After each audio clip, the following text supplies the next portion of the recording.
गुरु ब्रह्मा गुरु विष्णु गुरुदेवो महेश्वरः गुरु साक्षात् परब्रह्म तस्मै श्री गुरुवे नमः। अखंडमंडलाकारं व्याप्तं येन चराचरं तत्पदं दर्शितं येन तस्मै श्री गुरुवे नमः। ब्रह्मानंदं परम सुखदं केवलं ज्ञानमूर्ति बिंदातीतं गगनसदृशं तस्मस्यादिलक्ष्यम् एकं नित्यं विमलमचलं सर्वधि साक्षीभूतं भावातीतं त्रिगुणरहितं सद्गुरुं तं नमामि।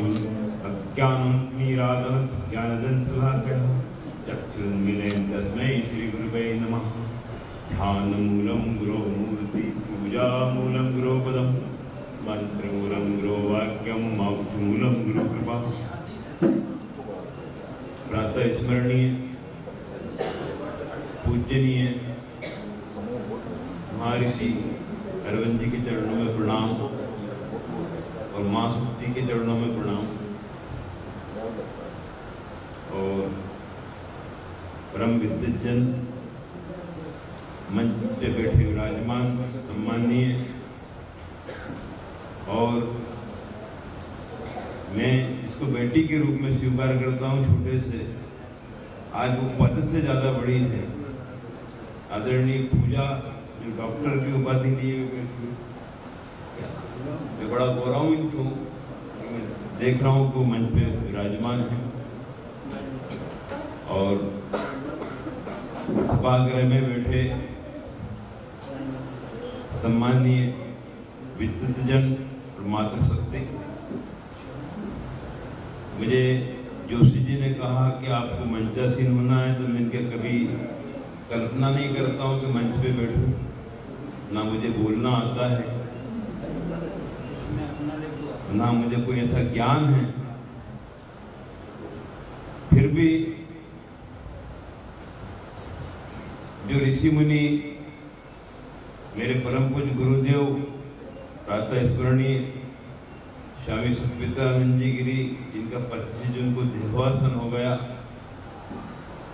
और परम आदरणीय परम पूज्य प्रातः स्मरणीय डोंगरे जी महाराज का भी सानिध्य मिला।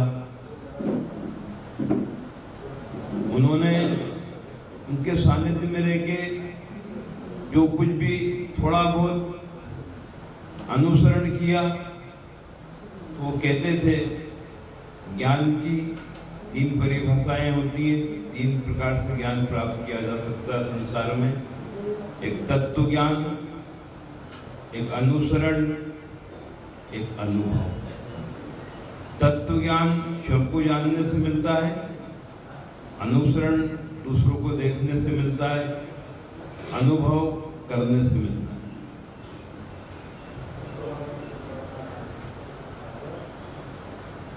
कहा गुरुदेव ने कि जब सृष्टि का निर्माण निराकार परमात्मा ने किया, तो अपने विचार और दृष्टि से किया। फिर जब मानव के निर्माण की बारी आई, उन्होंने दृष्टि विचारों से नहीं किया।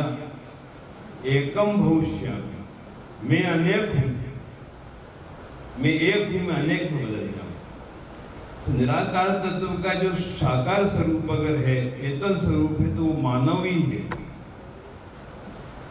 और जब वो परमात्मा प्रकट होता है, तो मानव देह को माध्यम बना के ही प्रकट होता है, जिसमें जैसे महर्षि अरविंद जी, स्वामी विवेकानंद जी, दयानंद जी, सरस्वती जी, आदि शंकराचार्य जी, गोस्वामी तुलसीदास जी, ये सब मानव देह को ही धारण करके पृथ्वी पे आए हैं। और जब परमात्मा जब प्रकट होता है, तो मानव देह को ही माध्यम बनाता है। जैसे परमात्मा रूपी वृक्ष का मानव एक बीज है, उसमें परमात्मा रूपी वृक्ष छुपा हुआ है। अगर मानव अपने में संभावनाएं अगर जगाए और अपने ध्येयवादी चिंतन से अगर हट जाए, तो सारी संभावनाएं हैं उसमें। मानव परमात्मा नहीं बन सकता, पर परमात्मा के समकक्ष तो पहुंच सकता है, उसमें सारी संभावना है। क्योंकि जो ब्रह्मांड का जो साकार स्वरूप है, अगर उसको सारे ब्रह्मांड को मिला दो तो श्री राम आचार्य जी ने कहा है बोले मानव की आकृति तो बनती है, इसके अलावा बनता नहीं। प्रभु जब भी संभव है कि हम वेदों का पठन करें, वेदों को समझें, क्योंकि शब्द की उत्पत्ति वेद से तो हुई है, वो शब्द ही तो ब्रह्म है। वेद हमको जीना भी सिखाता है, वेद हमको मरना भी सिखाता है, सारी चीजें हैं वेद में छिपी हुई। वेद हमारा आत्मिक अवलोकन करवाता है, हमका एनालिसिस करवाता है, क्योंकि संसार तो मेरे पिता होने के पहले भी चल रहा था, मैं हूं जब भी चल रहा, मेरे बाद भी चलेगा। मैं कैसे चल रहा हूं संसार में, ये वेद सिखाता है। मैं बोलना तो नहीं जानता, पर इतना जरूर कहूंगा कि हमारे विभास जी को बहुत साधुवाद देना चाहता हूँ, बहुत बड़े शिल्पकार हैं, और हमारे अंजनी जी जोशी साहब उनके असिस्टेंट हैं। जहाँ भी अच्छा पत्थर देखते हैं उसको मूर्ति के स्वरूप में घड़ देते हैं और अपने हाथों से खुद ही मंदिर में स्थापित करके पुजारी बन जाते हैं। ये उनकी बड़ी महानता है।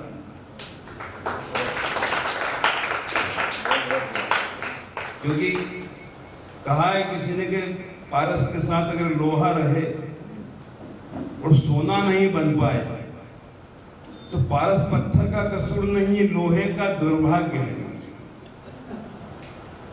परंतु मैं इतना सौभाग्यशाली लोहा हूं कि विभास जी जैसे उपाध्याय पारस पत्थर के साथ जुड़कर सोना गिरा रहा हूं, ये कितनी बड़ी बात है। ये सब उनका मार्गदर्शन है और बड़ी अच्छी बात है कि हमारे अध्ययन से अकिंचित व्यक्ति को बोलने का भी समय दिया।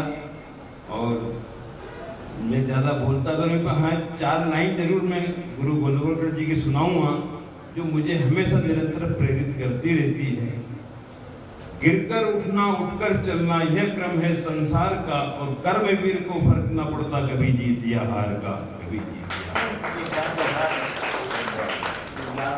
गिरकर उठना उठकर चलना यह क्रम है संसार का, और कर्मवीर को फर्क न पड़ता कभी जीत या हार का, कभी जीत या हार का। होता जो भी घटनाक्रम, होता जो भी घटनाक्रम रास्ता क्षम विधाता है, और आज लगे जो दंड वही कल पुरस्कार बन जाता है। निश्चित होगा प्रबल समर्थन अपने सत्य विचार का, कर्मवीर को फर्क न पड़ता कभी जीत या हार का, कभी जीत या हार का। कर्मों का रोना रोने से, कर्मों का रोना रोने से कभी ना कोई जीता है, और जो विष धारण कर सकता है वो अमृत को पीता है। संबल और विश्वास है जो अपने दृढ़ आधार का, तो कर्मवीर को फर्क ना पड़ता कभी जीत या हार का, कभी जीत या हार का। त्रुटियों से यदि सीख मिले, त्रुटियों से यदि सीख मिले, त्रुटियां बन जाती वरदान, और मानव सदा अपूर्ण रहा है पूर्ण रूप होते भगवान। और चिंतन मंथन से पथ मिलता त्रुटियों के परिहार का, तो कर्मवीर को फर्क ना पड़ता कभी जीत या हार का, कभी जीत या हार का, कभी जीत या हार का। धन्यवाद।